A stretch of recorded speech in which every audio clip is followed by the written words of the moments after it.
श्री स्वामी समर्थ महाराजांना जन्म आणि मृत्यू दोन्ही नाही, मग ते प्रकट कसे झाले? प्रकट दिनाचा हा इतिहास तुम्हाला माहित नसेल तर हा व्हिडिओ पूर्ण बघा. श्री स्वामी समर्थ महाराज हे आंध्र प्रदेशातील श्रीशैल जवळ असलेल्या कर्दळी वनातून प्रकट झाले.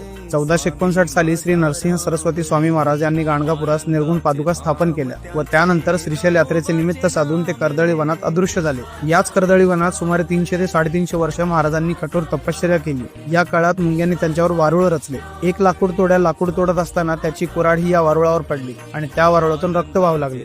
बघता क्षणी त्या वारुळातून एक अजानुबाहू तेजस्वी मूर्ती प्रकट झाली आणि तेच होते अक्कलकोटचे श्री स्वामी समर्थ महाराज. त्याच दिवसाला आपण प्रकट दिन म्हणून साजरा करतो. नंतर काशी, प्रयाग असे भ्रमण करत ते उत्तरेकडून दक्षिणेत आले. 1856 मध्ये स्वामी समर्थ महाराजांनी अक्कलकोटमध्ये प्रवेश केला आणि सगळ्यात आधी ते याच खंडोबा मंदिरमध्ये थांबले होते. स्वामींनी 22 वर्ष अक्कलकोटमध्ये वास्तव्य केले आणि अक्कलकोट हे तीर्थक्षेत्र झाले. अक्कलकोट ही एक अशी जागा आहे जिथे स्वामींनी आपली साधना केली, भक्तांना आशीर्वाद दिले आणि भिवू नकोस, मी तुझ्या पाठीशी आहे असा विश्वास दिला.